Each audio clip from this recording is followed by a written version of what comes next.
दरम्यान आता वळणार आहोत आपण अजित पवारांकडे। हगवण्यांच्या घरी काय सुरू आहे हे जर सुप्रिया सुळेंना माहीत असतं तर अजित पवारांना ते माहीत नसेल का? पण तरीही राजेंद्र हगवणेंसारखा हैवान आज सकाळपर्यंत दादांच्या पक्षात होताच, निदान पक्षातून ते त्याला आधीच काढू शकले नसते का? एकीकडे हा प्रश्न विचारता हे देखील सांगायला हवं की अजित पवारांनी हगवण्यांची हकालपट्टी केल्याची घोषणा आज सकाळीच स्वतः केली। मुलींवर होणारे अत्याचार खपवून घेणारा मी नाही, मात्र वैष्णवीसोबत जे घडलं त्याला जबाबदारही मी नाही, असंही अजित पवार बारामतीच्या एका मेळाव्यात म्हणालेले आहेत। कारण त्यांच्यावर टीका होत होती, त्यांचं म्हणणं होतं की माझा याच्याशी संबंध कसा असेल। आपण बघूयात अजित पवार नेमकं काय म्हणाले।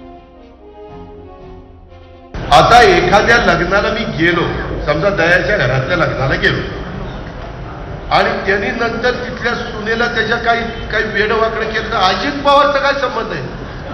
अजित पवारनी दयाला सांगितलं तू असं कर म्हणून, मला तर काय कळलं। आता त्या मुली जी यांनी आत्महत्या केली, तिची सासू आतमध्ये, तिची नणंद आतमध्ये, तिचा नवरा आतमध्ये, सासरा पळाला, पळून कुठं जातोय? पळून कुठं? मी आज पण सांगितलंय 3 टीम त्यांनी सोडल्या, 3 नाही 6 टीम सोडा, मुसक्या बांधूनच त्याला आणा म्हणलं।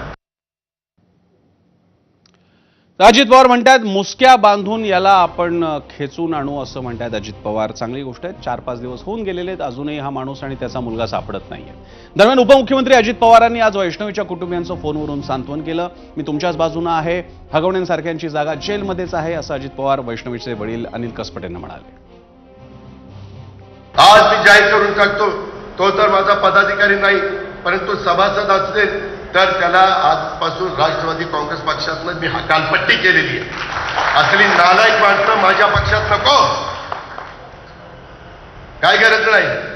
गरिबाच्या दारात दादा जाईल, पण असल्यांच्या दारात जाणार नाही। दरम्यान मुख्यमंत्री देवेंद्र फडणवीस यांनी देखील या प्रकरणाची गंभीर दखल घेतली। या केसमध्ये जे आरोप झाले त्या सर्वांगाने तपास केला जाईल असं फडणवीस म्हणाले। निश्चितपणे त्या पद्धतीनंच याची चौकशी केली जाईल। हे सगळे जे वळ आहेत, याच्या पाठीमागचं जे काही ऑडिओ क्लिप आहे, याच्या पाठीमागचं जे संभाषण आहे, वैष्णवीच्या माहेरच्या घरच्यांच्या जे माहिती आहे, या सगळ्या गोष्टीवर आधारित ही या ठिकाणी चौकशी केलीच जाईल। खरं तर वैष्णवी